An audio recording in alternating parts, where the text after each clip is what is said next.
अस्सलामुअलैकुम। आज हम 30 अगस्त 2025 को शारजा में जो पाकिस्तान और मुत्तहिदा अरब इमारात का T20 मैच हुआ उसका ज़रा गहराई में जायज़ा ले रहे हैं। पाकिस्तान ये मैच 31 रन से जीता था। जी बिल्कुल। हमारे पास मुख्तलिफ ज़राए से जैसे Cricbuzz, PCB, NDTV sports, Times of India, इन सब से मालूमात हैं।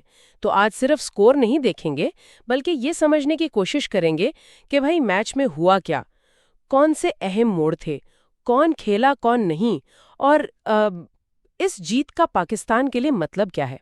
ज़बरदस्त। तो आइए शुरू करते हैं टॉस से। पाकिस्तान ने टॉस जीता और पहले बैटिंग की। शारजा में क्या ये मुतवक्के फैसला था? हाँ जी, बिल्कुल मुतवक्के था। देखें, शारजा में अक्सर यही होता है कि पिच बाद में थोड़ी सुस्त हो जाती है, तो टीमें सोचती हैं कि पहले खेलकर एक बड़ा सा स्कोर लगा दो बोर्ड पर। तो पाकिस्तान ने भी वही किया जो आमतौर पर टीमें करती हैं। सही। लेकिन आगाज तो कुछ खास नहीं रहा पाकिस्तान का।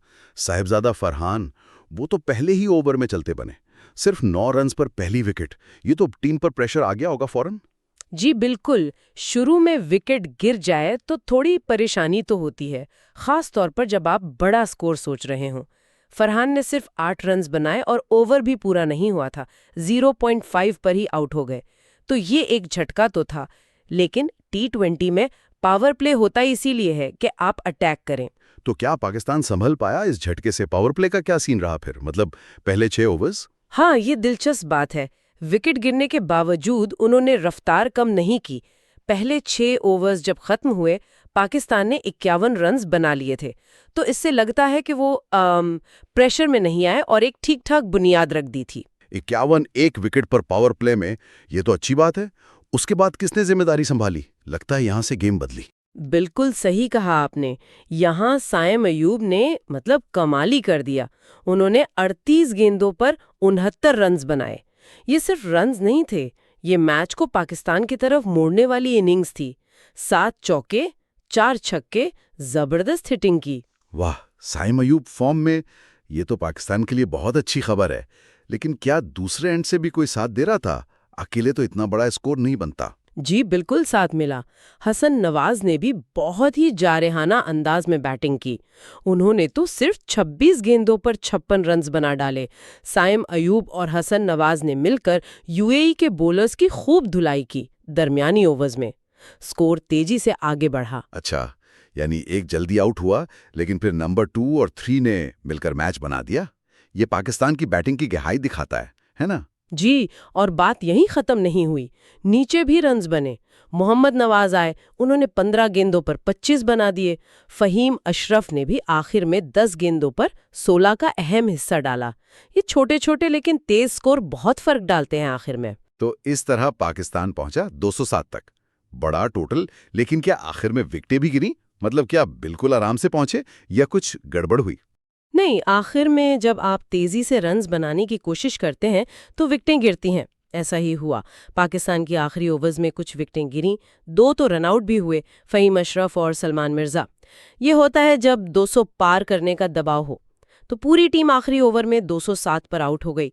हाँ, इसमें 9 एक्स्ट्रा रन्स भी थे जो कभी-कभी महंगे पड़ जाते हैं। 208 का टारगेट T20 में तो ये बहुत बड़ा हदफ है। यूएई ने इसका पीछा कैसे शुरू किया? क्या वो शुरू से ही दबाव में थे? नहीं, बिल्कुल नहीं, बल्कि उल्टा हुआ। यूएई ने बहुत ही आप कहें पुरएतमाद और तेज आगाज किया। उन्होंने भी पावर प्ले का पूरा फायदा उठाया। पहले 6 ओवर्स में 54 रन्स बना लिए। ये तो पाकिस्तान के पावर प्ले स्कोर से भी ज्यादा थे, तो साफ था कि वो डरने वाले नहीं हैं। अरे वाह, 54 पहले 6 में। कौन था जिसने ये तेज आगाज फराहम किया? सिर्फ 18 गेंदों पर 33 रन्स बनाए। उनकी इनिंग से यूएई को एक जबरदस्त प्लेटफॉर्म मिल गया था। लेकिन वहीं पर एक अहम मोड़ आया जब वो रन आउट हो गए। गलत कॉल थी शायद, और वो क्रीज से बाहर रह गए। उनका जाना यूएई के लिए बड़ा धचका था, क्योंकि वो बहुत खतरनाक लग रहे थे। ओहो, सेट बैट्समैन का रन आउट होना तो वाकई गेम बदल देता है। लेकिन क्या यूएई उसके बाद बिल्कुल ही हिम्मत हार गई या किसी ने मुकाबला जारी रखा? नहीं, यही तो मैच का सबसे दिलचस्प हिस्सा आया। आसिफ खान ने एक ऐसी इनिंग्स खेली जो शायद लोग काफी अरसे तक याद रखेंगे। वो अकेले ही पाकिस्तानी बॉलिंग पर चढ़ दौड़े। सिर्फ 35 गेंदों पर 77 रन्स, और उसमें 6 चौके और 6 ही छक्के शामिल थे। यकीन माने, नाकाबिले यकीन बैटिंग थी। 35 गेंदों पर 77, ये तो साइम अयूब से भी ज्यादा तेज। उन्होंने तो पाकिस्तानी कैंप में हलचल मचा दी होगी। बिल्कुल, उनकी वजह से एक वक्त तो लग रहा था कि यूएई ये मैच निकाल ले जाएगा। स्कोर 19.2 ओवर में 175 पर 7 विकेट था। उन्होंने शिद्दत प्रेशर में जैसे स्ट्रोक खेले, वो कमाल था। मैच को बिल्कुल आखिरी ओवर्स तक जिंदा रखा। तो फिर पाकिस्तान ने उस तूफान को रोका कैसे? फैसला कुन लम्हा कब आया? फैसला कुन लम्हा आसिफ खान का आउट होना ही था। वो 19th ओवर की दूसरी गेंद पर आउट हुए। स्कोर 175 था। उनके जाते ही जैसे यूएई की सारी उम्मीदें खत्म हो गईं। पाकिस्तान ने फौरन एक और विकेट ली और फिर रन्स बनना बिल्कुल बंद हो गए। यूएई आखिर में 20 ओवर्स में 8 विकेटों पर 176 रन ही बना सकी और पाकिस्तान 31 रन से जीत गया। वाकई एक जबरदस्त मुकाबला रहा, खासकर आसिफ खान की वजह से। अच्छा, अब जरा बॉलिंग को भी देख लें। यूएई की तरफ से किसने विकेटें ली और पाकिस्तान के कौन से बॉलर मौसर रहे? यूएई की तरफ से जुनैद सिद्दीक और सगीर खान दोनों ने 3-3 विकेट्स लीं। सुनने में तो अच्छा लगता है, लेकिन दोनों काफी महंगे साबित हुए। जुनैद ने 4 ओवर में 49 रन्स दिए, सगीर ने 44। जब आप 207 जैसे बड़े स्कोर का दिफा कर रहे हो तो ऐसे महंगे ओवर्स आपको नुकसान पहुंचाते हैं। और पाकिस्तानी बॉलर्स का क्या हाल रहा, खास तौर पर जब आसिफ खान मार रहे थे? पाकिस्तान की तरफ से हसन अली ने आखिर में अहम विकेटें लीं। कुल 3 विकेटें उनकी रहीं। अगरचे वो भी थोड़े महंगे रहे, 47 रन्स दिए, लेकिन मेरे ख्याल में सबसे अच्छी बॉलिंग मोहम्मद नवाज ने की। उन्होंने अपने 4 ओवर्स में सिर्फ 21 रन्स देकर 2 अहम विकेटें हासिल की। उनकी किफ़ायती बॉलिंग ने बीच के ओवर्स में रन्स को कंट्रोल किया, खास तौर पर जब यूएई तेज खेल रहा था। और वो एक्स्ट्रा रन्स का जो आपने जिक्र किया था 9 वाइड्स यूएई की तरफ से, क्या उसने भी कोई किरदार अदा किया? करीबी मैच में ये 9 रन्स फैसला कुन हो सकते थे। तो ये डिसिप्लिन की कमी है जिस पर यूएई को काम करना होगा। बिल्कुल सही नुक्ता है।